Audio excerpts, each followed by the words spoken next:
That's fine.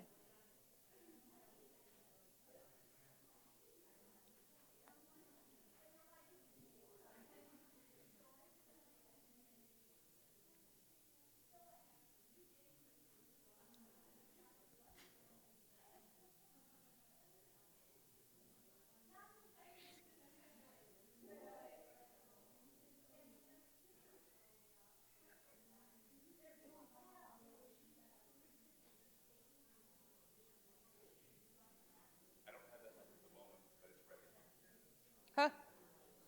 Computer right now, so you won't see it right just yet.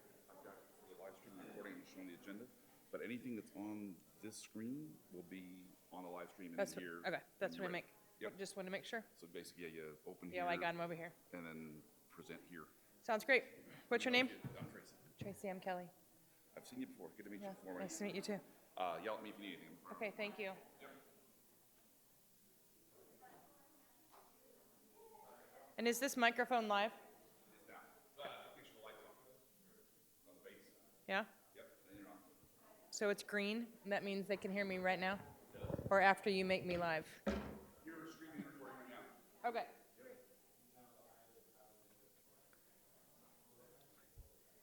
So if you guys are joining us online in the live stream, we will get started in just a few minutes.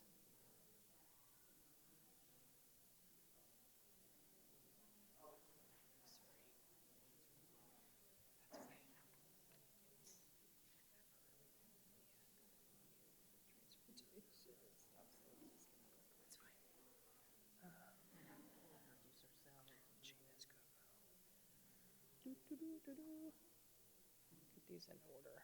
Jana's gonna go South Point Village, Rural America. Rec Center, that's me. And, yeah.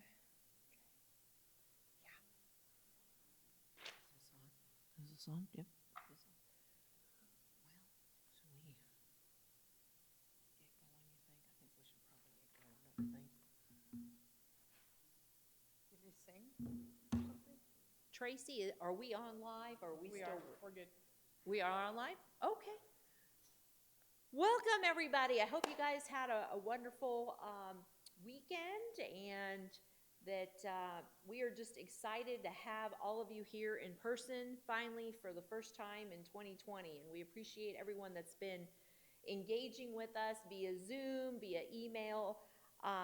This is the quarterly meeting of the Fishers Advisory Committee on Disability. I'm one of the co-chairs, Cecilia Coble. I'm one of the city councilors, one of the at-large city councilors here in the city of Fishers, and one of your co-chairs of the Fishers Advisory Committee on Disability. And Kelly Hartman, I'll have her introduce herself a little bit. She's also one of the co-chairs of our Fishers Advisory Committee on Disability. Hi, it's great to see you guys. And to see people's whole faces is so exciting. I feel like we're all in like a reality TV show and we all got to be the first ones in a room together. So glad to have you guys, and for those of you joining us on the live stream as well. I'm Kelly, as Cecilia said, having a great time co-chairing this committee. In my big girl job, I work at Insights Consulting and am involved with Outside the Box. So I just wanted to share a little bit. As you know, March 2021 was our celebration of Fishers March Disability Awareness Month, and our theme this year was building our inclusive community, and it was a wonderful event. And I just want to thank the city staff, our mayor, Scott Fadness, and our PR and marketing department, our tech support, everybody for helping. We really appreciate everything that they did. They went above and beyond, as always, and every year it gets bigger and better. And so we were able to do the kickoff of our event. We had some acknowledgement of some individuals within our community that have gone above and beyond in employment and inclusion and accessibility, so we gave some awards. We did have an event called My Point of View Day, and it's something that we do every year where we bring together the disability stakeholders from our community, parents, families, people with disabilities, our providers, our educators, our business community, and we focus on some key topics. And so the topics that we talked about during our roundtables discussion in March were transportation, employment, housing, community supports and services, recreation, arts and culture, networking, and social opportunities. So that was a lot, and we crammed it in about 2 hours, and we broke people up in different groups, and then we reconvened to give a recap. And we just wanted to share a little bit of what came out of these discussions, because during those discussions is what helps us to form initiatives, to build ideas, collaborate as a community, and to work on some of the things we're trying to do to continue to build an inclusive community into 2021 and beyond. And so transportation is a key item that we are still not yet where we would like to be. Obviously, it is a challenge for many people, and especially people with disabilities. What came out of, I guess, the key points of those discussions is that we don't have public transportation here in Fishers and in Hamilton County. We do have the Hamilton County Express, which is, very utilized, and there's always a waiting list, and it's getting hard to get those appointments and that transportation. And so how can we add to what's already out there?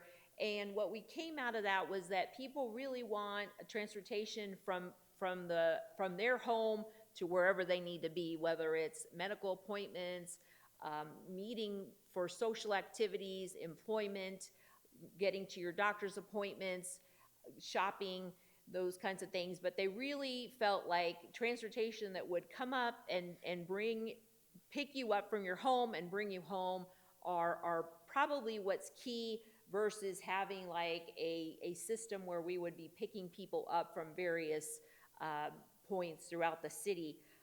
What's exciting right now in the city of Fishers is that we are working with some companies here that are working on automation and autonomous vehicle technology.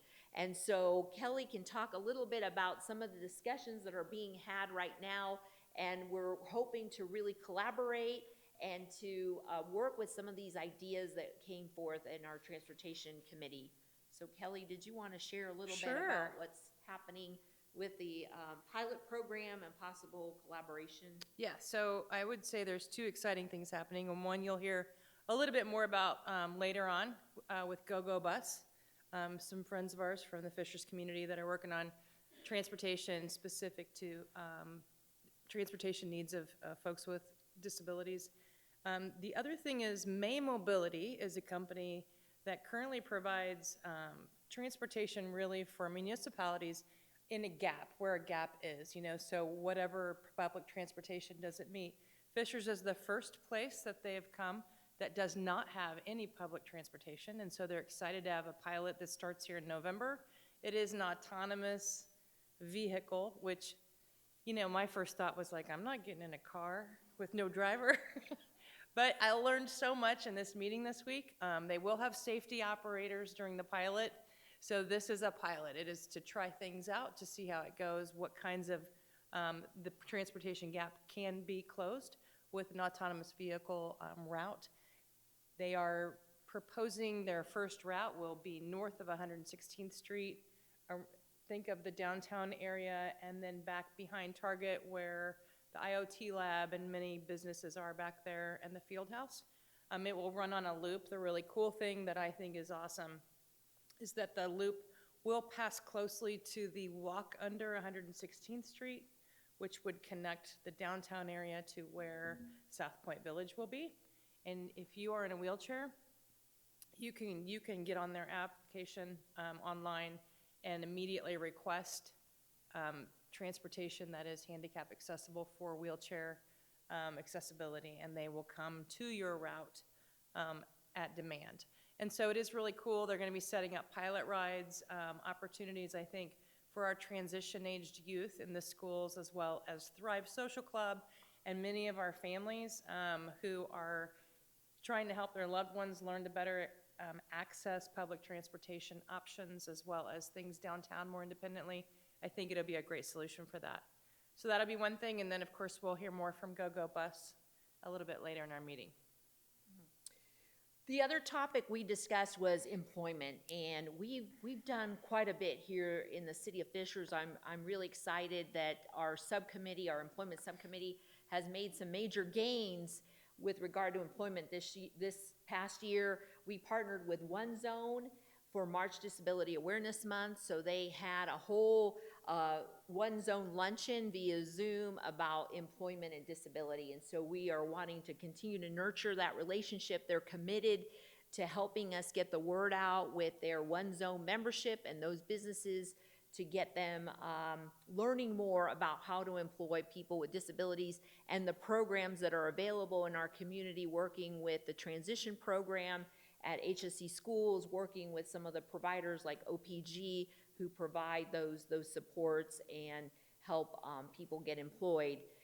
I think it's also really important to know that the city of Fishers, they have a business networking group, and so we were able to come and share a little bit about some of the disability employment efforts that we're doing through our partnership with some of the businesses, the local businesses that we have here, and so the city is also very committed into helping that. So some of the discussions that came out of the My Point of View Day was trying to get with these employers early on. When a new business comes into the city, how can we let them know about the initiatives that we're doing? Is there a toolkit that we could provide to these employers of like, what are the steps to trying to bring more inclusion and more opportunities for people with physical and intellectual disabilities? Was there anything else? You know, I think the other exciting thing is just March Disability Awareness does more than we realize, because what's happened is, as a result of you guys' efforts and what we've done around employment and a lot of the activities, is that people will call me and say, hey, didn't you say something about employment? We have this need, or we have this desire, and it's great because then we're able to just connect folks with people from this committee to really look at the process of getting a job coach and looking at job trials and experiencing things differently from an employment perspective. So it's been really, really awesome. And every year, we're adding more employers to this list that are partnering with us and trying to be a community partner with helping to employ more people with disabilities. In terms of housing, we've made some strides too in the city of Fishers, and we'll hear a little bit more about South Point Village and Real America, where they've set aside some units that are accessible and affordable. But through the housing discussions, you know, we're trying right now to figure out how do we educate the community about what is affordable housing, what is accessible and affordable housing. And so how do we teach the community that it's not a negative thing to have some housing that's available for our workforce and for those with limited income that are our seniors, that are people with disabilities on a set income. So we're continuing to build those relationships with our community and working with the city of Fishers. We are working on how can we educate the community, because that seems to be one of the barriers. But we do have, like I said, a development that they're going to share a little bit more about that, and it's a good example of what we can do when we collaborate with organizations like Real America and the city, and help with our efforts with providing more housing for people with disabilities and that are affordable and accessible. You want to add something about the housing? On the community supports and services, that was an area that was also worked on and talked about in our roundtable discussions, is how can we provide more community supports for people with disabilities, with mental health. And so some of those discussions.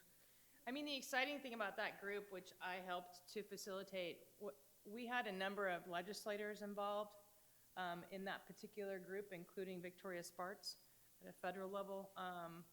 And I think it's just so valuable when people from this group reach out to legislators and are a helpful mouthpiece to the challenges that we have to meeting the needs of folks with intellectual and developmental, physical, invisible, all disabilities live in our community inclusively.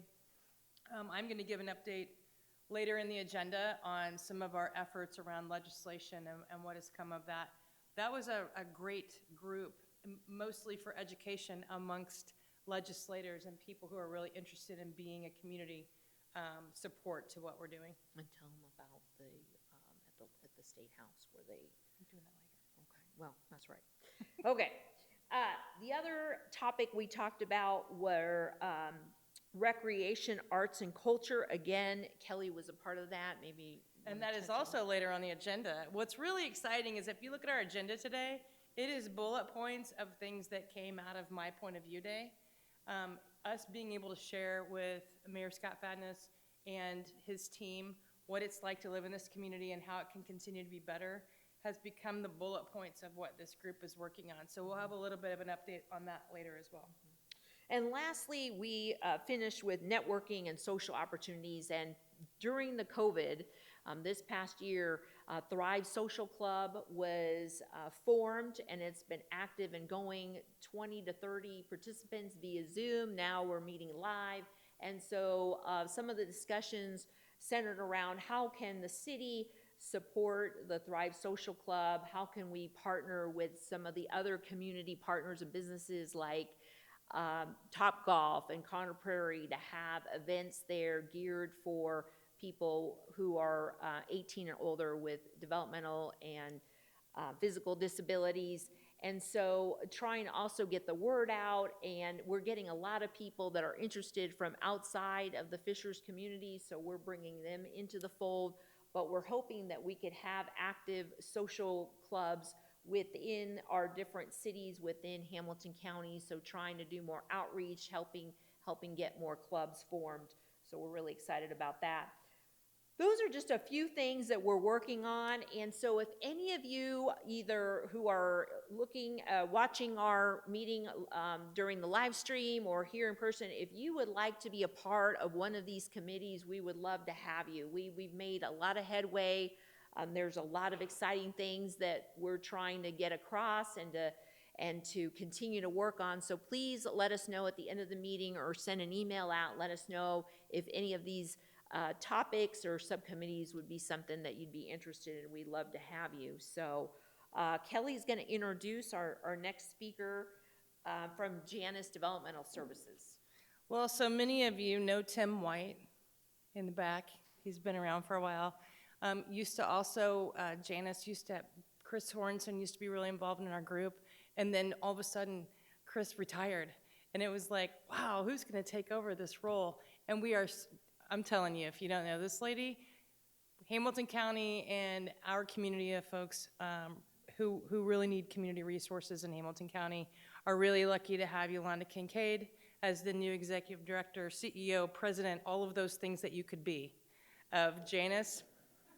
She is well recognized as a leader amongst her colleagues statewide, and we are super excited to have her come and talk a little bit about what's going on currently at Janus. I'm going to get this.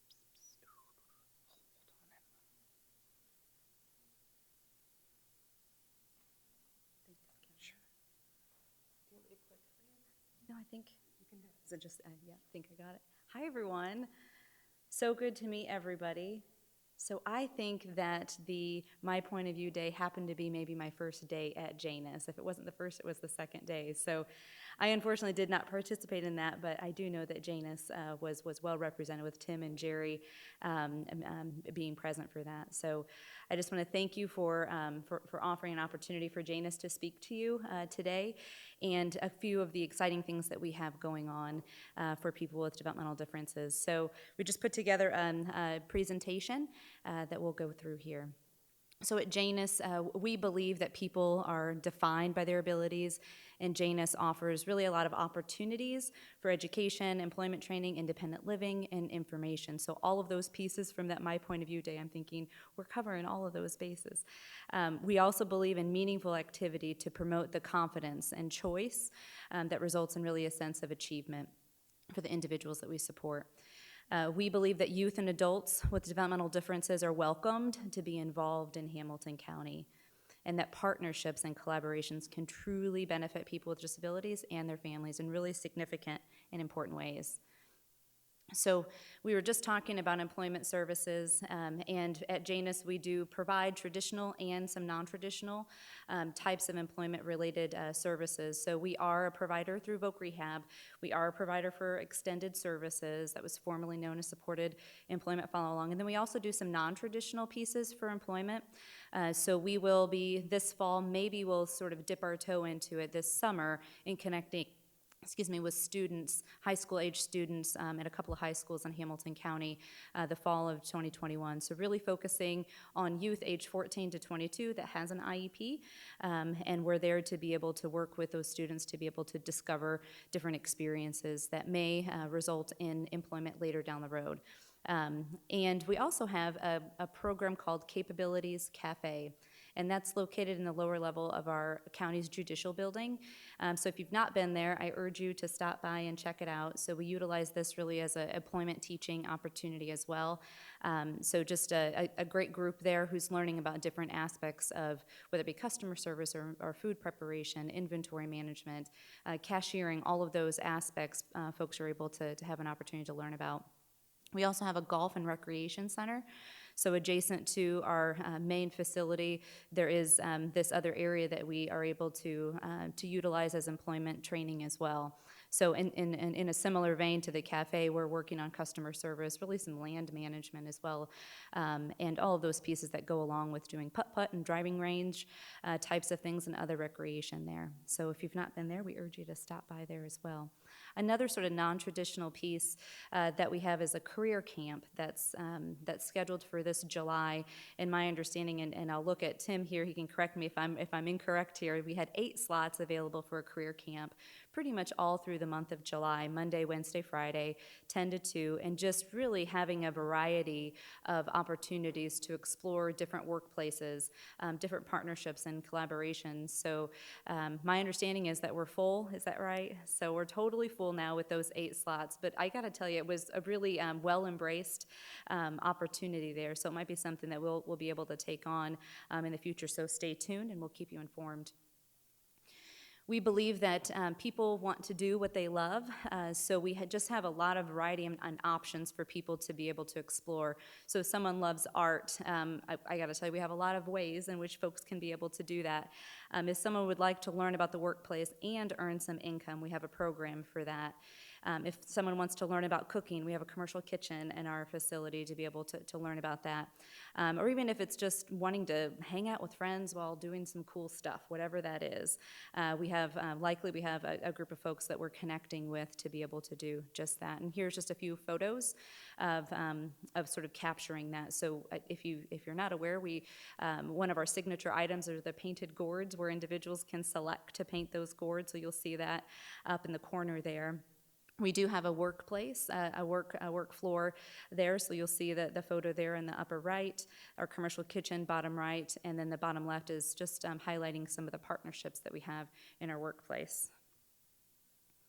We also believe in meaningful options, and we know that meaningful means something different depending on who you are and what your age is and what your interests are. So we do have that work experience on site. So this is a piece rate that's based on prevailing wage rate. And I'll share with you, this is something that's been around for decades.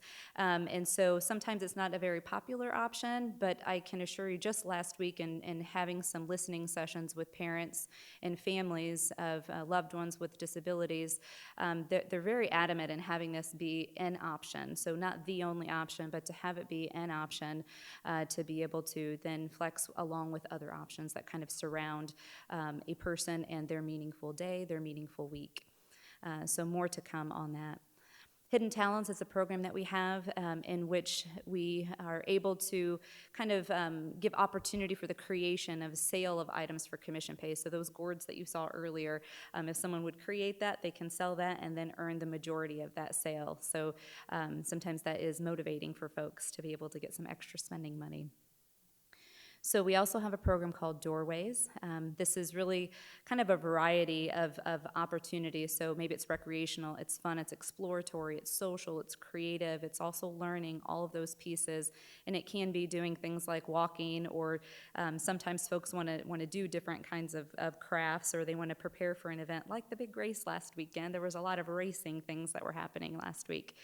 Just to be able to participate in things. So that can be based in the facility, based in the community, and I think as folks get more vaccinated, there's just a higher comfort level with being in the community.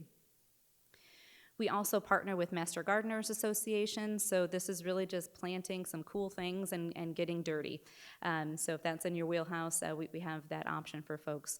We also have a fledgling hydroponics operation, so currently it is helpful in being able to feed our many critters that we have at Janus. So we do have some high thoughts about what that could be, but for now, that's kind of where things are at this point. We also know that physical wellness is extremely important. So we are right on the Midland Trail, so we're able to get folks walking around. We have sort of a gym area in which folks can be able to do different things, whether it be yoga, different exercise. We have a whole bunch of different offerings there. We have the Capabilities Kitchen that I had mentioned earlier, and just a lot of singing and dancing and some volunteer-led awesomeness is what I like to call that. So lifts your spirits for sure. Here's just a couple of photos of just some ideas of if a person would like to just try something new. So you see some artwork. So we have a couple of different making spaces, and so what you see in the upper left is a new making space that we're going to be able to really fill out and be able to work with. In the upper right and lower right, that's our Doorways room. So this is just a space, and I tried to catch a photo before folks were coming in, so I didn't have to get like HIPAA releases and all of that. So, but this just kind of shows you what that space looks like. And I know at this point people are kind of spaced a little bit further apart with relation to COVID. And of course, the bottom right is sort of that gym area. So if you've not been to Janus, it's a kind of a warehouse space that's been now carved out to be able just to maximize it. You see a couple of photos of some yoga mats, some Baja like bikes there, as well as our lettuce. That is our hydroponics at this point. We really do have something for everyone. So here's a couple of photos of our storefront. As you walk into Janus, you would see this particular space. So thank goodness for Jerry Jameson, who said, hey, let's make this, turn this space into a storefront, it's great. So, and I also took a couple of photos of Wilma, our rabbit, and Chloe and Zoe, a couple of guinea pigs there. So kind of a favorite amongst folks to take a critter break, if you will, during the day. We know that partnerships are super important, and so just a couple of things that we've been working on in the last couple of months is we've just gotten a partnership with Indiana Wesleyan University. So they have occupational therapy associate level students that are coming in, and occupational therapy doctoral students that will be coming in. So we're really excited to partner with them. So we're going to have really over 1,200 hours of students working this summer with individuals that we support right alongside them, just to find different ways in which we can provide a variety of different services. So we're super excited about that. We're hoping that one of these students, at least one student, will select us as hopefully a capstone project where we can be able to kind of see something kind of come to fruition on a large project level there. So we'll see about how that pans out. We also are exploring partnerships around inclusive gymnastics and music therapy to be able to provide that with partnerships from other providers and other individuals, but just utilizing our space. If you've been to Janus, it can be a large facility, and so there's just some opportunities there. Clearly, I'd be remiss not to mention the South Point Village apartment complex here in relation to partnerships. Just a really great, and I'm not aware of any other partnership like this, and I'll look toward Kelly. I don't know if you're aware of any either, where you have several providers coming together and in a particular location, all like sort of focused on one mission and being able to serve people well. So Real America, OPG, Insights Consulting, Outside the Box, all and Janus coming together to say, how can we provide our unique services in ways that can just really benefit the individuals that would reside there. And so I would say that the list on that particular group are just top tier folks to be able to come to the line for folks. We also have a summer event at Forest Park. So we had met with Friends of the Pool, who kind of oversee Forest Park Pool, and sometime in August, they have not, to my knowledge, they haven't solidified a date, so it'll probably be a Sunday in August. They're going to open up that pool to be able just to have a disability day.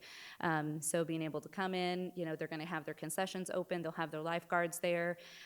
It will not be the 19-foot deep pool, it will be the other pool, the zero entry pool that they'll open up, and she's assured me I don't need to get a DJ, that they have music to be able to play, so it just will be kind of a fun social way, I think, to say either hello or farewell to the summer, depending on if you're a student or not, and how you might look at that as a summer moment there. A couple of the current partnerships that we have are listed here. I won't read through them.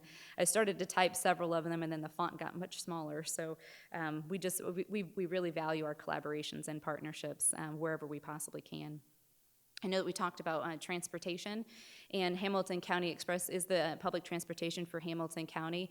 And just to be able to share a bit about that, we have a fleet of about 25 vehicles and a team of about 30 individuals. About half of those are full-time, the other half are part-time, serving the whole county. And so what I know is that Fishers has customized needs, Carmel has customized needs, so does Westfield and Noblesville. So we do try to be able to provide all of those unique needs, and it's curb-to-curb shared ride. You can reserve the trip about 2 weeks in advance, and really we are focusing on folks with disabilities, the aging population, school-aged youth, as well as you and me. So it's open to anybody to be able to utilize that. Just to kind of speak to a bit of maybe the comment in relation to maybe we're not able to fulfill all transportation. We do track our denial rate, so if someone does call in and we're not able to link them to transportation, we're tracking that, and our denial rates are consistently below 10%. And so we're proud to be able to do that. And I share with you, in speaking with families and people that utilize this, they speak very highly of our compassionate drivers and safety, and making sure that people are getting from one point to the other safely. Every single one of our vehicles is able to transport a wheelchair as well, and we're all trained to be able to make sure that that is secure and being able to get folks safely from one place to another. I'd pulled some data, just I think mostly because I was curious about our turnover rate in our transportation department, and the average person has been there for over 6.5 years. And I don't know if you can say that for many places. I mean, it's the folks that are providing transportation are very, very dedicated to this service. We also maintain the fleet there at Janus as well. We have a person who's very talented when it comes to the maintenance, which is great. We also provide Riverview rides, so this is Riverview patients getting to Riverview appointments, and so that is a heavily utilized service as well. And we also contract with different partners. One of the ones that I can think of recently was the COVID vaccine clinic in Carmel, so being able to transport folks rather from the parking lot to the vaccination site was really helpful, especially who would have known, but it was a very rainy day, so it was heavily used. I want to say something like 800 rides had taken place in a very short period of time, which was great. So just for data, if people like that, previous to COVID, we had provided over 65,000 trips. So we're not quite back up to that level yet, but it's growing. We'll probably be about 75 to 80% of that amount as we end the calendar year in 2021. We also have a lot of volunteers, so I put this really as a work of heart because it truly is. So the volunteers are very connected to Janus and the individuals that we support. Many of them have been coming for years, and were really upset when COVID was occurring and they weren't able to come, and so now volunteers are coming back in, and just everyone is just putting a smile on their face in relation to this. So whether it be dancing or artwork or just the gardening pieces, painting, all of those things. So if you happen to have a skill or a talent that you'd like to lend to others, let's connect after this. So our volunteers are really important to us, as well as our team.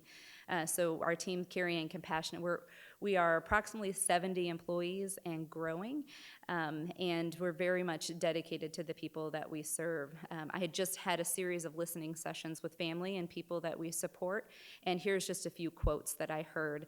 I love coming to Janus. I want to come here every day.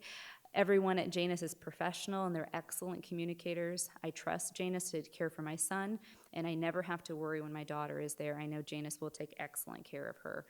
So those were the comments that I had heard. And this is where I'm hoping to be able to hear your feedback. So very specific to Fishers is this designated space at the South Point Village apartment. So we're thinking, and when the Real America team comes up, they'll probably be able to speak to timelines. But if the timeline is kind of still at the end of September, around there, as far as construction is concerned, that we would anticipate having this space open maybe mid-October. Just kind of, we're guessing, I guess, at this point, that all things will fall into place for that timeline, but really wanting to kind of understand what your thoughts are. Some things that I've heard so far is that people would like to see teaching cooking skills there, hobby exploration, employment-oriented learning, but really would love to hear your thoughts in relation to that. So here's just a slide here about the ally piece that was going through Fishers. So we are your ally. We've been supporting people with developmental differences since 1979 and into the future as well. So here's really just my contact information, and I would be remiss not to invite you to our upcoming event that's June 17th, which is a Thursday at 5:30 at the Mustard Seed, and just to be able to learn a bit about us. We do have a ceiling cap as far as how many people can attend that, and we're more than 2/3 of the way there. I'm looking at Jerry for confirmation. Yep, so I think we have maybe about 40 more tickets that we could sell somewhere in that area. So if you're wanting to do that, my recommendation would be to sign up sooner rather than later. Any questions? Feedback? Yeah. Are you guys, do you have a survey or anything that you can give us that you're soliciting feedback on the South Point Village space? No, I didn't really have a survey, but I did bring business cards that I can give to folks. So my cell phone is here too, so that truly is the best way to get a hold of me. Text me, call me, and then I do have my business cards here that that you can take as well to be able to get that feedback to me. So thank you for that. Yeah. Anything else? Okay. Thank you very much.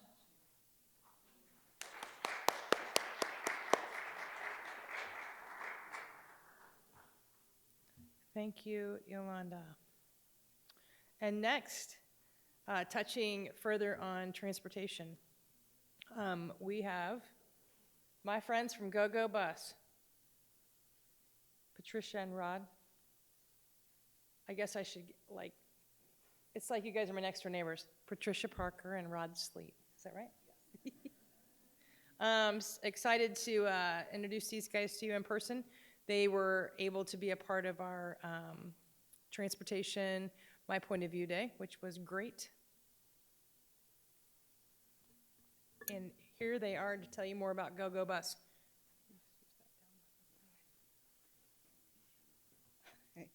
Good afternoon, everyone.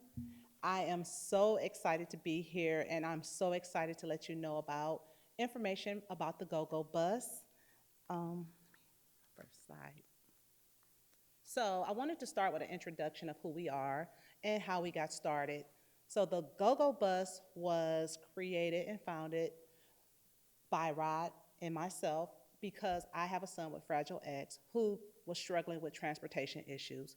He was currently using the Hamilton County Express, and although it's a great service, we were struggling with conflicts of time. We might get a cancellation. We might not be able to schedule, so it was oftentimes I would have to call off work or leave work to try and get him to work.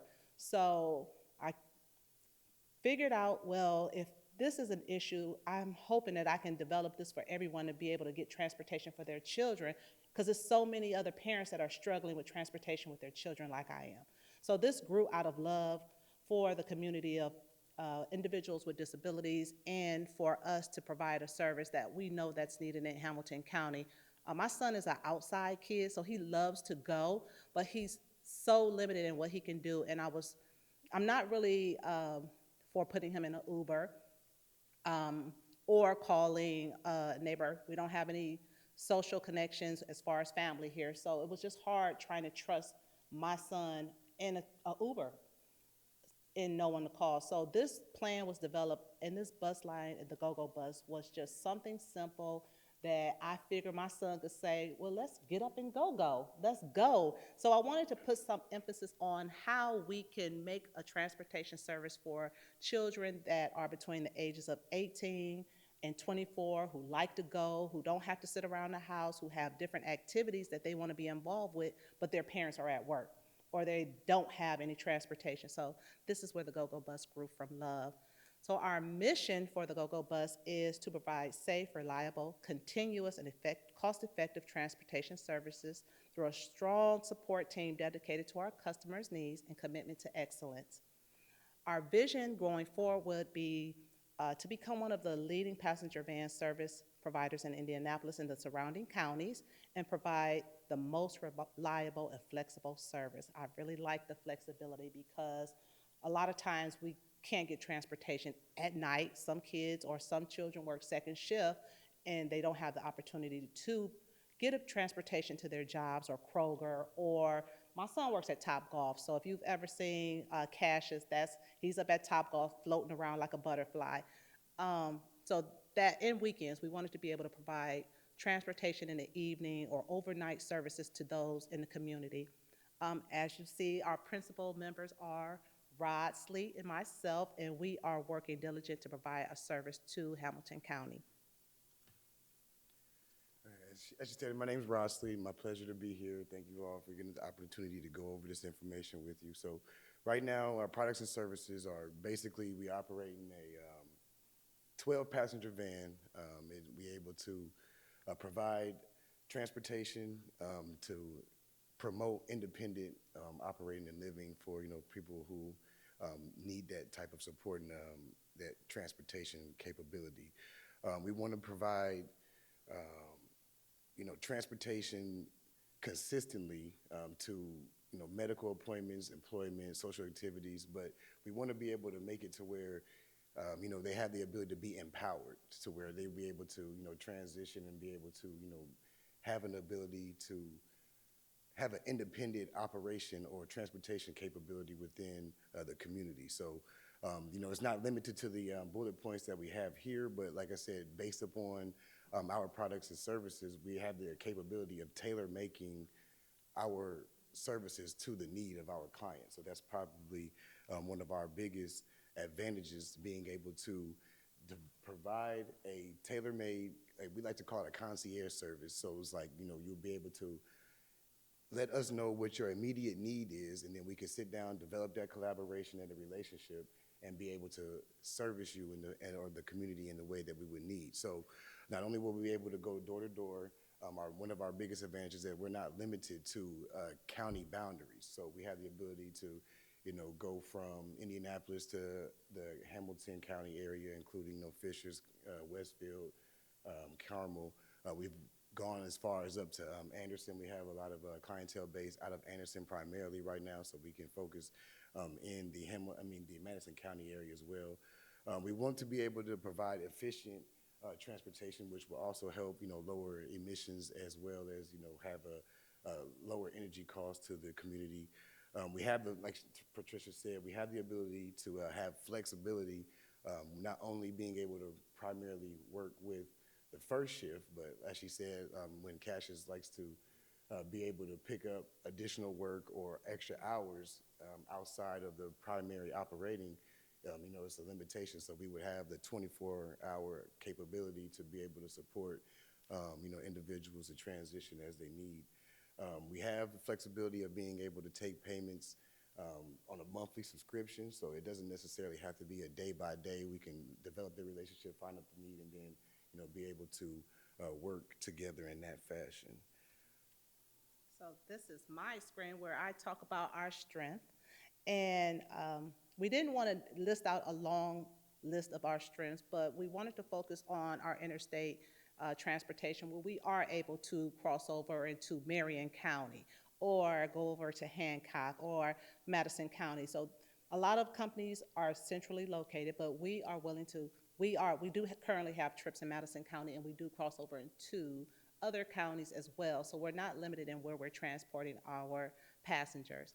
Another one of our strengths is our flexibility, as we talked about time and time again, in our nights and weekends, and we have the opportunity to offer monthly subscriptions, mobile app payments, online scheduling, or you can just simply just call in by the phone. So we want to be able to provide our users the opportunity to be able to schedule, make payments, and also not be limited to a certain area. So some of the growth strategies and opportunities that we want. So obviously, as we continue to collaborate and develop relationships with, different families, entities, and business entities in the community, we like the capability or thought of being able to have an established route to where we would be able to promote that transition to independent living, as well as being able to get up and go, or go, as we like to say with Cassius, be able to go and, just have that capability if he, if he wants to be able to, just get up and go, spend some time at the park, or, be able to go, socialize with anyone else. So we could have a route established to where, those individuals would know that the go-go bus would be there, and they would be able to depend on us in that way.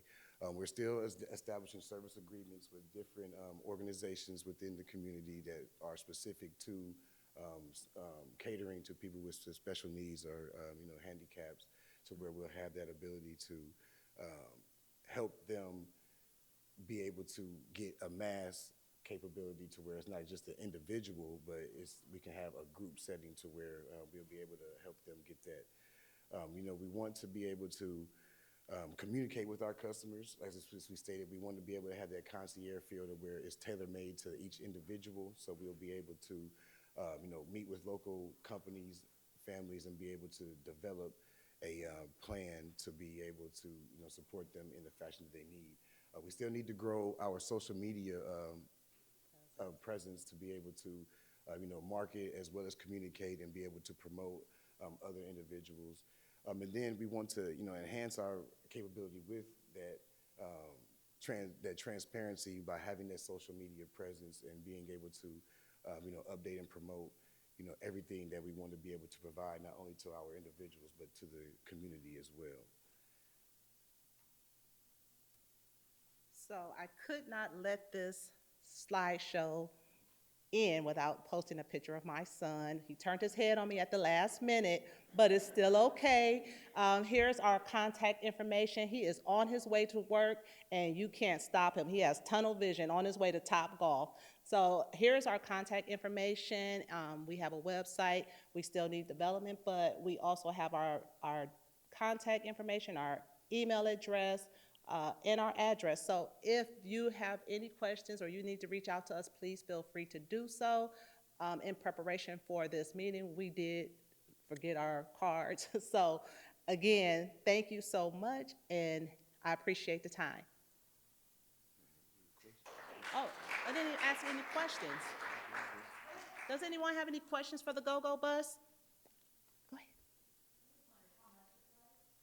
So we develop it based upon the situation. So, for example, we would sit down and have a consultation, and depending on the distance, how many people, and et cetera. But like right now, that would be the best way to answer. I don't have necessarily a flat fee just to say, hey, you want to go here or there. But like I said, we would be able to sit down, determine the frequency in which you need the ride, the distance, and then we would just go from there. We currently have 2 vans. One is ADA accessible, and one is the 12-passenger van.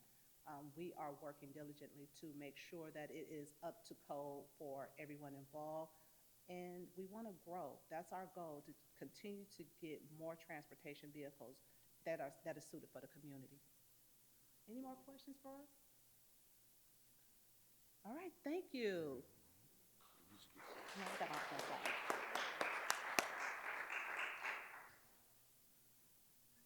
I think it's exciting. All these transportation things, sometimes it seems competitive, but in a space of Fishers that doesn't really have anything, the option to really layer things with the existence of what you guys can do with Hamilton County Transit, and you guys being able to really fill in the gap as well as May Mobility. I think it's exciting to see it all come together. Next up, my friends from Real America. Let me tell you about Real America. To what Yolanda said about the participation of more than one provider agency. So for those of you, this is what I've learned about, you can come up here and stand because maybe you can just push me over if I keep talking too much. What I have learned about affordable housing is that it is not at all what I believed that it was. And it is really, really hard to be the developer, to be the one chosen, like the chosen developer. What I know about Real America specifically is they do not pursue projects unless there's an element of hope, and I think that is just a beautiful thing. Secondly, it is the first time that I know of through the Indiana Housing and Community Development Authority that more than one provider of services for people with intellectual and developmental disabilities have come together. In fact, not just 2 providers, not 3, 4 different providers have come together with Real America to really address the needs in this community. So that is a very exciting thing. Right now I have goosebumps literally on the side of my face. I love Real America. I'm excited about them being here. I'm excited for our folks. And I'm excited for me to stop talking so you can actually hear about it from actual experts. So there you go. Thank you, and we're very excited to be here too. My name is Melanie Roos. I am the COO of Real America. And just for those of you, I know you've heard our name a lot tonight, I just want to give a little background on who we are. Rhonda Shrewsbury, who is in the back of the room, wave, started Real America 25 years ago, and really the goal was to solve housing problems. And we use that by using the low-income housing tax credit, which is an IRS program, but we have a variety of different types of developments that we do throughout the state, and attainable housing is really our goal. And we have some market rate housing and some attainable. These are all attainable housing. Oh, LaSalle is market rate, but as you can see, they all are a little different. They're designed differently to really solve the housing problem in a particular community. So that's really our goal with South Point Village, and that's what it's going to look like when it's done. Maybe some of you have driven down Lantern Road and seen that corner kind of coming together. I can't wait till they get the front on it. Or driven down I-69, they're starting to get the exterior on it, which is really exciting. They took down my sign. I want my sign to be put back up, but that's okay. The grand opening, yes, we are still tracking to open in the fall. We're looking at October right now. The schedule says October 3rd, but it's construction, and for anybody who's ever built a new house, that's we're still hoping that first week of October. You can email us at that email address. That's our phone number for our corporate office for specifically South Point. You can get to South Point Village by calling there, but the leasing number for South Point Village is actually 317-570-1970. And you have a website as well. It's right in the heart of Fishers. It's within walking distance to downtown and all the amenities that downtown Fishers has to offer, including work and jobs in a great school system, obviously. And then we have, as Kathy said, all of our supportive housing or supportive services that have all come together. This is here are the floor plans. We have 1-bedroom and 2-bedroom apartments. They're 2 open concept. The rates start at $769 a month, and I don't really want to get into, we have a range of rental rates down to 30% area median income all the way up to 80% area median income. So what we'll do is we'll figure out the household income and then figure out which bracket your household falls into. All come with a full-sized in-unit washer and dryer. There is free internet service throughout the building in all of the units. I just want to be clear, that doesn't mean you can stream Netflix. It's the basic, you can do your email and get on websites and stuff like that. But if you want the streaming services, you can contact AT&T and they will upgrade you in award-winning schools. And then we also, a cool service that we do have is for those with children in the apartments. We help them set up a 529 plan, and we have dedicated $3,000 a year to the children in the facility to go towards their 529 plans. So we connect the parents with a bank and help them get that all set up, and then we'll match up to $3,000 for the apartment complex. The amenities include all built-in kitchen appliances, like I said, free in-unit internet service, full-size in-unit washer and dryer, energy-efficient features, open concept floors, plank flooring. Every unit has a balcony or a patio. Every unit has a ceiling fan. Trash, sewer, and water are included in the rent, and all of the units are 100% electric. The community features, we do have a cool little rooftop deck that's right above the front entranceway that looks over onto Lantern. On-site fitness room, on-site services for residents with disabilities. Janus is going to have offices there, as she said, which is very exciting. We have raised and lower garden beds, so people with disabilities can still garden. Easy access to Fisher employment, award-winning Hamilton Southeastern School District, really convenient, right on the Nickel Plate Trail. And then for those people that do not have computers, we actually have a computer center there so they can get on the computer. An indoor playground for toddlers, a bike share program, 2 community rooms, a dog park and wash, and outdoor seating, and 2 spots per unit. So I mentioned that this property will serve an array of income levels. So here it is broken down, and this is percent of area median income. So we have 16 units that are set aside at 30% area median income, and then 15 at 50%, 8 at 60%, 13 at 70%, and 10 at 80%. And that goes by household size, so it will depend on how many people are in your household. The accessibility options, we've been getting this question a lot on, how many roll-in showers do you have? How many stand-up showers do you have? How many tub and showers? And I can answer that. I finally had the architect just send me the plumbing schedule because we have all of that. But that's pictures of what the accessibility in the units will look like. And then 13 of the units are set aside specifically for people with disabilities. That was part of our funding commitment. But all 62 units are adaptable, so someone in a wheelchair can get to all 62 units, and we can adapt each unit to what that person needs. Now the stand-up showers and the roll-in showers, we have limited numbers of those. That's kind of hard to switch out, but we can lower countertops. We can put grab bars in if they're not in, all of that kind of stuff. 15%, not 15, are fully accessible ADA units, which means they're already set with the lower countertops and all of that just there. Like I said, 13 units are set aside for intellectually and developmentally disabled persons. And then we have some that have side-by-side washer and dryers and front loaders. We have 31 that have top loading, and then we also have stackables. It's a fully accessible main entrance, and public restroom and hallways and balconies and patios. We have additional accessible walking path around the building and throughout the garden beds.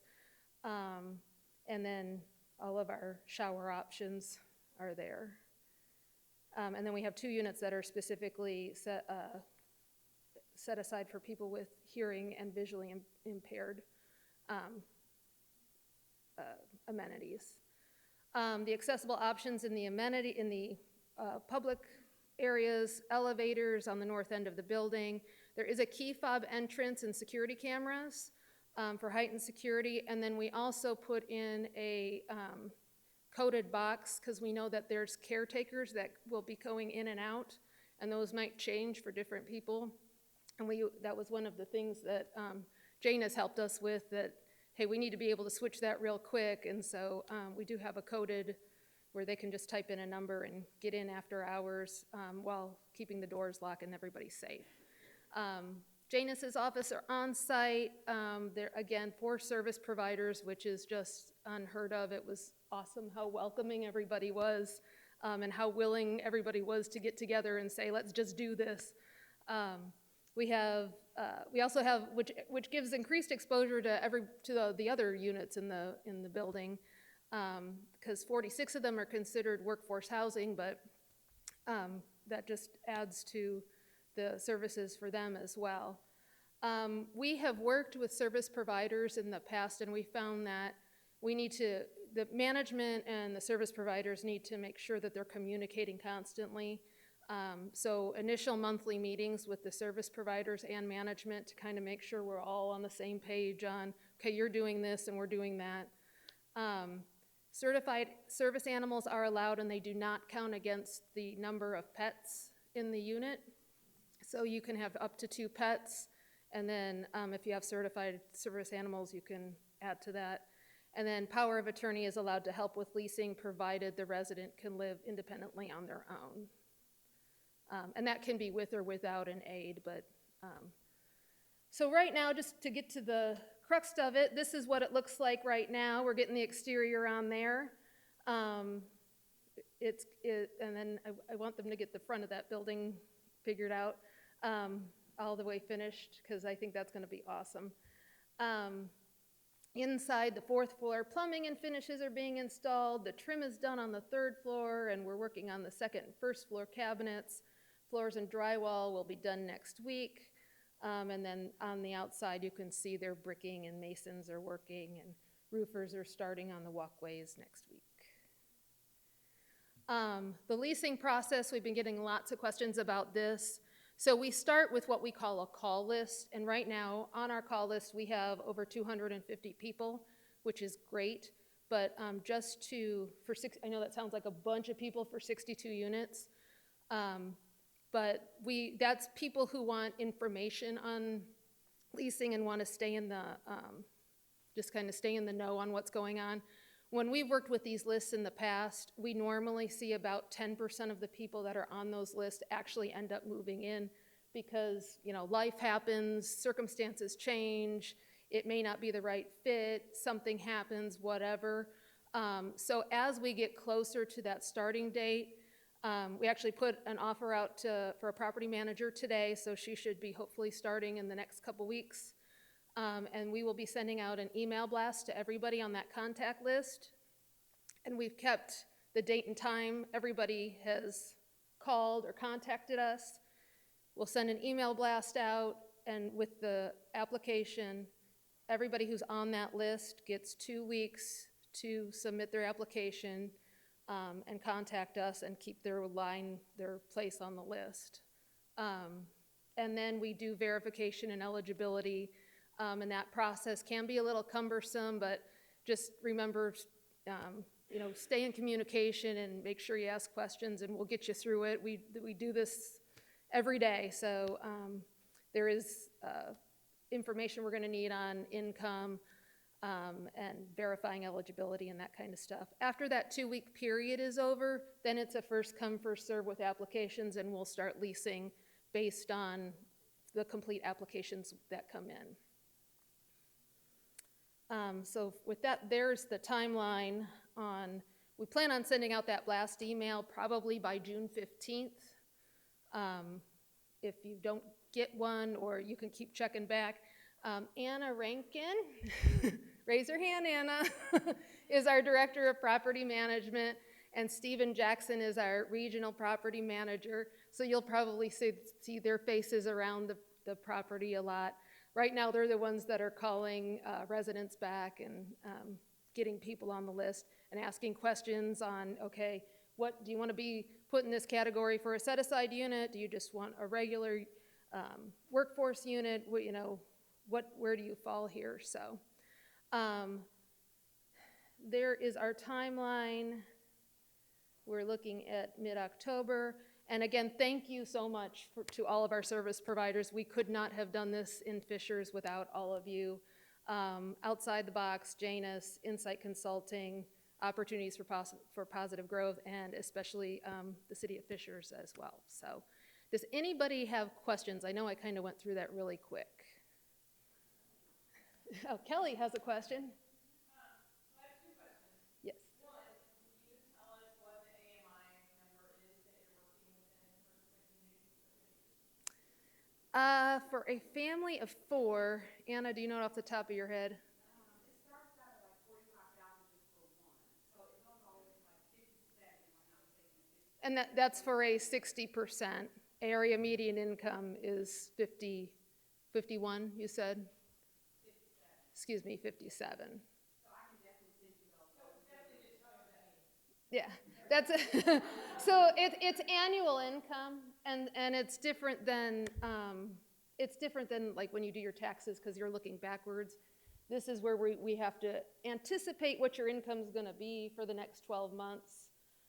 So we'll get employment verification, if you have Social Security information, that kind of stuff, and then calculate all of that. And it's for the entire household. So if there's a roommate situation, we have to combine those. So yeah, gross income. So let me speak to a little different issue than just getting our folks with emotional developmental disabilities housing. Part of the reason we have so much trouble getting community supports into Fishers families is because of our workforce. And Michelle can shake her head as reminded me because it is very difficult to hire staff who make between $11 and $15 an hour in a community like Fishers and surrounding communities. So if I were an individual, a one-person household, and I made $35,000 to $45,000 a year, would I qualify to be in the workforce set aside at South Point? You should, yes. That's helpful for us as employers to understand how we can help people move into the community where they're actually living Yeah. and working. Like they like to live here and work here, which I know is part of the point of workforce set aside. Yeah. Secondly, if you are a one-person family, are you allowed to sign up for a two-bedroom apartment, or is that intended for lessees of more than one person? You are allowed to sign up for a 2-bedroom apartment. And sometimes that happens because people have a live-in aid, and by the way, the live-in aid's income does not count towards the residents. So that is helpful. We also anticipated, that's why we have so many 30% area median income units too, is we also anticipated, persons with disabilities might not have the job opportunities that others would have, so we wanted to keep those rents lower. So that's part of that as well. Yep, 324. Yep.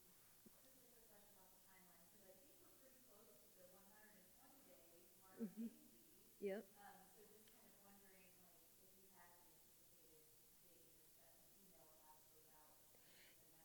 Yeah, we're going for June 15th. I'm trying to nail down construction for them because the problem is if we do it too soon, then our paperwork on eligibility goes outdated and then we got to do it all again. We've been burned by that before, so we don't want to do it too soon. So definitely in the next month, by the end of June, it's going to happen. But June 15th is the date we're working on. So, yes, ma'am. Yeah, so your designated space that you guys are putting together with the service providers for like the learning and socializing piece, is that going to be strictly for residents, or is that going to be a community-based support for other people that do not live there? It's primarily going to be for residents. Janus does have their space, and I think you guys are anticipating having some people from the outside come in, am I right? Yeah. Yeah, like Okay. services and things like that. Yeah. Yeah. So there is community space just for the residents, and then Janus has theirs. Yeah. And I anticipate Janice is probably going to use some of the community space, our community space too. So that's again why you have those monthly meetings with management and service providers so that you can collaborate on all of that. Yes.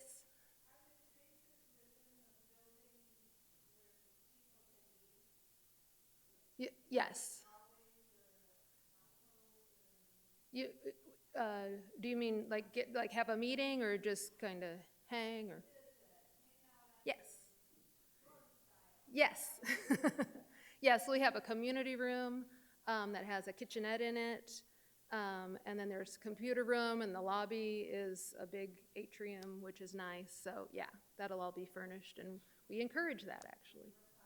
And the rooftop deck, yeah, that's where you'll find Anna. So.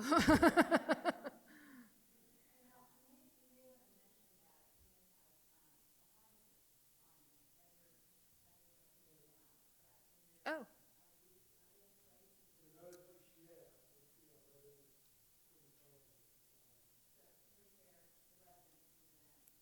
Yeah, to teach them how to use the appliances and stuff like that.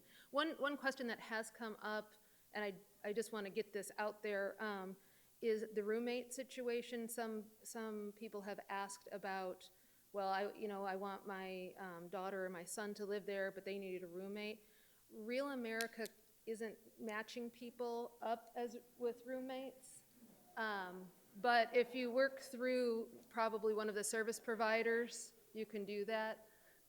So I just want to put that out there that, yes, that's possible, but unfortunately, we're not in that business. So. Fortunately, you are not. Yeah. Thank you.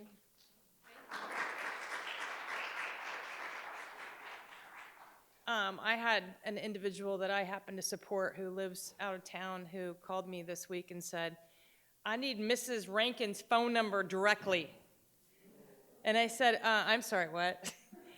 They need to know where they are on the list. And I know that's one of the questions that we've had asked of us is how do we know what number we are out of the hundreds of people that are on it. And just for you guys, and this is an exciting problem to have, there's a sense of panic amongst folks that they're not going to get an apartment. So just be prepared. And obviously, and I can speak for Insights Consulting, and I know Michelle and Janice, my Janice crew back there, you guys can refer them to us because we actually, unfortunately, are in the roommate matching business, and it is very difficult, but I'm sure we could be of help to you. Thank you guys for being here. While I go to the next slide, which is Kelly Hartman, co-chair of, that's me. I want to tell you guys that many of us had the opportunity to go and do what I call it a hard hat tour, but a preliminary tour and literally I had these tears that I couldn't keep from getting in my eyes because in the world of supporting people with all kinds of different disabilities, you don't have the opportunity to walk into a place that has multiple units prepared and ready and inviting, and for those of us who have been doing this a while in the state of Indiana, you used to be able to have a publicly accessible apartment complex that they could say they were ADA accessible or they were accessible apartments, and truly the law used to just be that meant you could get in somebody's front door. It didn't mean you could get to someone's restroom or actually live there because the doors were too small for wheelchairs to get through. And so to walk in and see the beauty of these adaptable units and so many places with roll-in showers, I mean, again, super excited. Thank you guys so much for being here to explain more about it tonight, and thanks for coming to Fishers because it's going to be beautiful. One of the other things we talked about in the My Point of View Day was just the needs that Fishers has, not just for our group, but really for the community at large with recreation center and ways for us to get accessible programming in the area of recreation and fine arts. And as a result of that, I was invited by, at Cecilia's recommendation by Councilor Todd Zimmerman, to be a part of a task force of some pretty awesome humans in the Fishers community to really wrap our heads around what would a community and recreation center look like in this community, and how does it differ from the same kind of concept in other communities, whether it be here in Indiana or really nationwide. And it was a very super cool experience. Thank you, Cecilia, for the recommendation. And one of the things, again, not that I cry a lot, but I did get tears over this too. Just the strong desire to really hear from the community of folks in Fishers who happen to have disabilities, and how could this be meaningful to them as well. So this is not public yet, so I didn't want to share the entire thing with you guys, but I did want to show you a couple of things. One, the steering committee overview, just to give you an idea, there was representation from the Fishers Arts Council, the Youth Alliance, a lot from the school system. We had just a number of different, very, very different voices from different corners, really lots of different perspectives. And so really our objective was to look and understand this is the first layer of discernment for as a community, pulling together stakeholder feedback and what the community would pull together as an arts and recreation objective. This is going to happen. That was the question I kept asking, like, you know, we get these great ideas and you're like, oh, is this really going to happen? Like, it's really going to happen. It's going to be super cool. So this was a way to take a lot of the stakeholder feedback from community input, which was well over 1,000 people participated in a community survey. And then we brought more information together and kind of drilled down. The key themes from my point of view day that were represented is that this needed to go beyond ADA requirements. We needed to also look at how does this really meet a need in our community. So the things that really came out of my point of view day and informed the overall stakeholder feedback for this was that we need programming for post-high school aged individuals, that we want to look at ways to include people socially through social events. We need inclusive and accessible programming for all abilities. You know, and we know this because this is the life that we live, but the rest of the community doesn't always understand what inclusive and accessible is. In my mind, inclusive and accessible is not, here, we're going to have an art class over here for people with disabilities, and then we're going to have an art class over here for people who don't have disabilities, right? This is an opportunity for us to have all people learning from each other, whether they have challenges or not. Also wanted to look at how we integrate mobility within this space.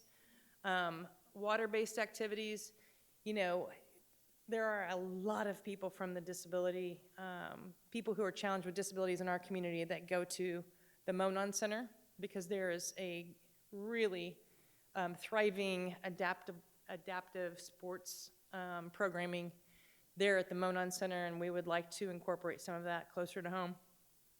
We also want to look at sensory rooms and some virtual programming or a gaming center. So we want to just make sure that these things are top of mind as we go through some specific planning stages. Just as you understand the big picture for this is that it's going to be a recreation space, but it's also going to be an arts and culture space, and it's going to be a community space. And so that's really what Fishers community as a whole said they wanted for this. I think it is yet to be determined whether it will be in 1 or 2 locations, you know, how we will pull it all together, but it is something that's going to be an amazing addition to this community, and I was very happy to represent you guys in a way to bring the voice of our folks and families, both people with disabilities and the people that love them and support them in this community, to this space, and that be included. So, does anybody have any questions about the Fishers Recreation Center, or whatever we end up calling it? Yes? Senior Center. Seniors were very well represented, and there were a lot of things that were discussed about how we integrate that programming.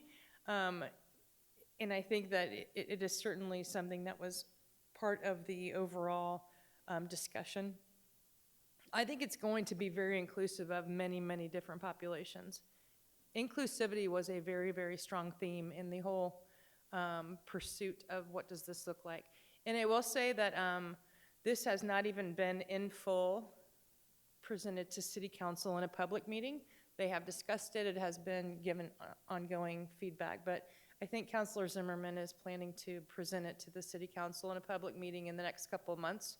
And you guys can look to see the full presentation of the entire proposal that will be made public in the next couple of weeks, I believe. Yes?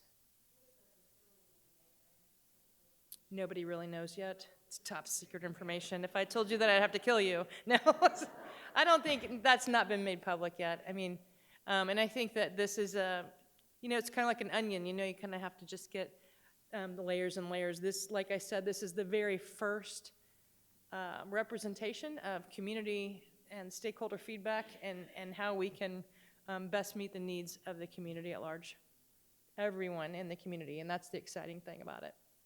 Any other questions? Yes.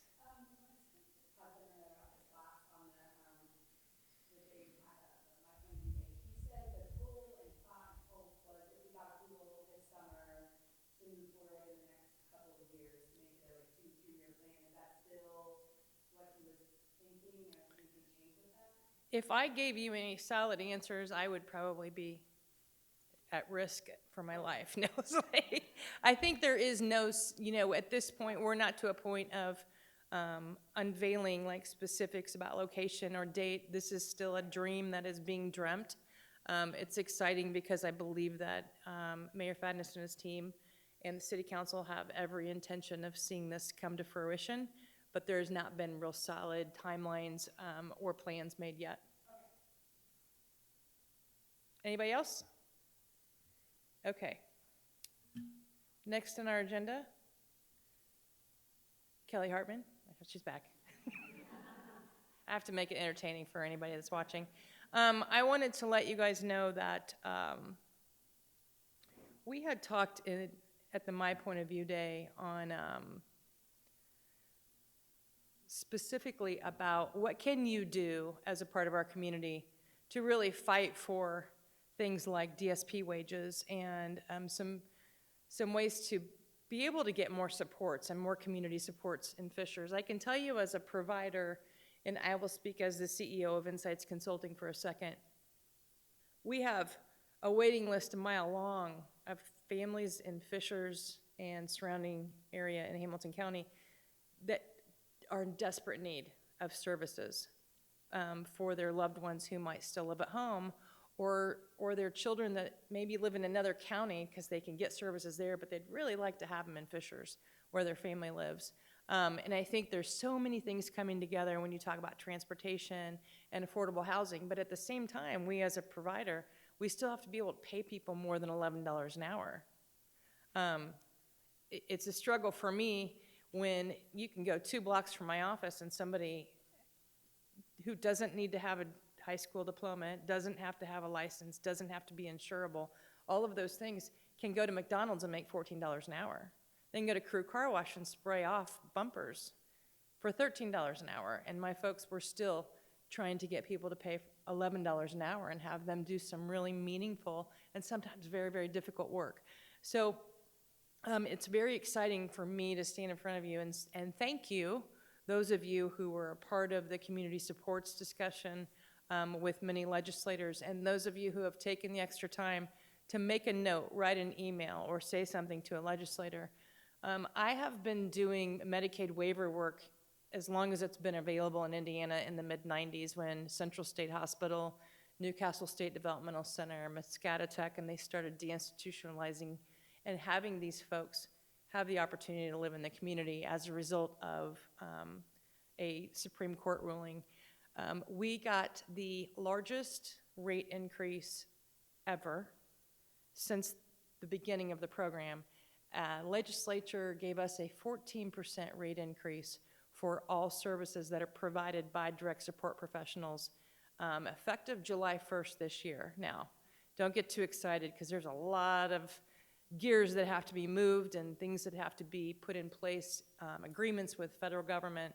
My guess is that providers will not begin to see those funds until October, but they're hoping to make them retroactive to July 1st. But that's a game changer. Currently, the statewide average pay for direct support professionals who are doing everything from medical appointments, passing medications, bathing, helping people with all kinds of different money management skills and other kinds of adult daily living skills so that people can have their best life.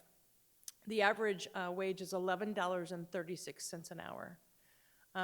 And let me just add, there are probably 70% of the folks on the Medicaid waiver present with co-occurring mental health challenges that may at times bring some behavioral challenges that make your job even more difficult.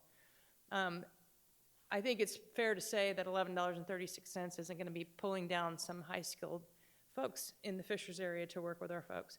So the hope with a 14% increase is that we can get to more of a $13 to $14 average, which I think is not amazing still, but it certainly changes the game for those people who want to be direct support professionals. So I thank you for that. That was, for those of you that need the legislative 101, that is put in place for the biennium, which means that increase is effective for 2 years, and it's 14% on the first year, and not an additional 14%, but that rate stays in place for 2 years, starting July 1st through the end of the budget cycle, which is June 30th, 2023. So I can tell you that is a unheard of and unprecedented and very, very welcome and probably needed push for survival of many folks who are doing this work because they just so love what they do, but you still have to make ends meet and you still have to make a living. So I'm really, really excited about that legislative movement that happened and how it will impact our workforce. Any announcements? I was like, God, where'd Cecilia go? You moved. Kelly, why don't you stay? So we do have quite a bit of events coming up. I do want Kelly to go ahead and share a little bit about Chip In for Outside the Box golf tournament that's coming up. If you want to share a little bit about the date, I think the deadline for a team is this week. Coming soon to a theater near you. We moved our golf outing, which was typically in September, to June, and people must really like to play golf in June because we only have 3 spots left. And usually people wait until the last minute, so for those that have waited at the last minute, I'm concerned. The outing is Thursday, June 17th. It is at River Glen here in Fishers. I have to take this moment to thank Real America as a great sponsor of our events at Outside the Box this year. And we got these really cool wine tumblers from you guys last year, so I don't know what's going to be in our goodie bag this year, but I'm pretty excited about it. So Chip In for Outside the Box, River Glen, lunch, dinner, all you can drink, Gatorade, water, pop, and domestics are available on the course. And so it's a great event for a worthy cause outside the box. Again, Thursday, June 17th. The registration, I believe, starts at 11, and it's a shotgun start at 1 o'clock. So that is happening. What else? Want to remind everybody about the event for Janice, the Helping Lives Bloom at Mustard Seed, June 17th at 5:30. So please go to their website and get more information. It's kind of 2 things happening in one day. I want to remind everybody that we have the Thrive Fishers Social Club for individuals with intellectual and developmental disabilities 18 and over, and it is inclusive. If you are interested in getting information, contact Mary, it's M-A-R-I, Kennedy, at thrivefishers@gmail.com. And we have a lot of cool events planned for the Spark Fishers event coming up at the end of June. For those of you, that's our big festival leading up to the 4th of July with fireworks, parade, food, entertainment, car show, art show. Please check out the website, the Fishers website for Spark events. June 9th is Action Club. It's the Fishers Geist Action Club. The Action Club is the service club of Kiwanis, and they have the Action Club, which is for individuals with intellectual and developmental Disabilities who are also 18 and over. It's a social and service club. They're meeting June 9th from 5:30 to 6:30 at the Dr. James A. Dillon Park in Noblesville. And if you'd like to receive information to become a member of the Action Club, it's Fisher's Geist Action. It's spelled AKTION club at gmail.com for more information. Quickly, again, I just want to thank the people that were involved with the Fishers March Disability Awareness Month Committee. We worked really hard, and many of you are here. I want to give them a round of applause. Also, our city staff, Stephanie Perry, Kelly Luark, Ross Hillary, our ADA coordinator, they're in the corner here. They are here to help us to move our cause forward, and I just am very appreciative of everything that they did to help us with fresh ideas, with the marketing and manpower from the city, so I really appreciate that. I want you to mark your calendar for September 7th. It's Tuesday, I believe. Tuesday, September 7th and December 7th will be our next two quarterly Fishers Advisory Committees on Disability at 5:30 to 7:30 here at Fishers City Hall, and we will be sending out an agenda. We have some other guest speakers coming. Every quarterly meeting, we try to provide resources, information, updates on what's happening within the disability community here in Fishers and around Hamilton County. We do have some resources here at the table if you'd like to pick some things up about what's happening. If you'd like to get involved, we are going to be working in the fall for our March 2022 initiative for March Disability Awareness Month. We are looking for people to get involved in the housing, transportation, employment, everything we talked about today that was discussed at my point of view. Please email me at cobelc@fishers.in.us if you'd like to get involved and get on our mailing list and receive information of how to get involved.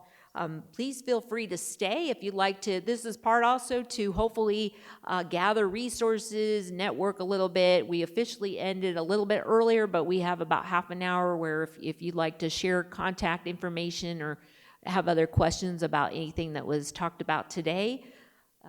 Anything else, Kelly? I'm like trying to hit her.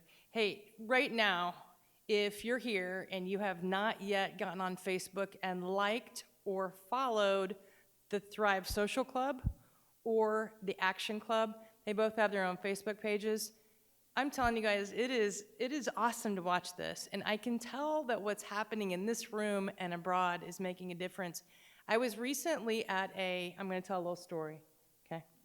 I was recently at a track meet in a non-Fishers community, and I saw the track team run, and there was a young man who was running, and he happened to come in last place, and he had a disability, he had a physical challenge, and it was able to be seen by people. So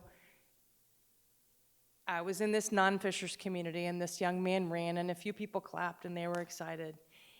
The next week, that same guy ran at Fishers High School, and it was amazing to me, and I saw the impact of the work you do, the work that providers do in this community, the work that Best Buddies do, and our special education exceptional learners. I saw a wave as though you were at a Colts game of people from one end of the bleachers stand up and give this guy a standing ovation. His place was still last, but he lives in a community where he got to feel like he was first. And it was really overwhelming emotionally for everyone that was there. And I just thank you guys for the work you do, because I think that we every single day really are changing this community. And it is very, very obvious to people around Central Indiana that Fishers is doing some really cool stuff. So keep doing what you're doing. Keep coming to these meetings and keep telling people about it. But anytime you can like things on Facebook, even if you may never do anything with Thrive, it's going to help us get the word out of what's happening to people who might want to continue to participate in that. So thank you guys. And also the last thing, even though we only have certain committees now, as our community evolves, there may be new needs come up for this, for things that we think about. So don't think that you can only fit into those committees if you see other things that come up. certainly let us know, because we are always happy to continue to evolve with who we are. And one other quick thing is this year, beginning of this year, thankfully for our PR and marketing department here in the City of Fishers, the accessibility inclusion portion of the City of Fishers website has been updated with information about the Fishers Advisory Committee on Disability, how to get involved, our subcommittees, resources in our community. And if there is something that we have left out, please reach out to Kelly and I. We want to provide the resources there for those with intellectual and developmental disabilities in our community. So they've done an amazing job, the City of Fishers. And so I don't think we did that before, but if we could please just give this group, our subcommittees, the Fishers Advisory Committee on Disability, our March committee, and our city staff a round of applause. I appreciate it. And with that, I think we're adjourned, but please feel free to stay and share some information and get to know one another. Have a great evening.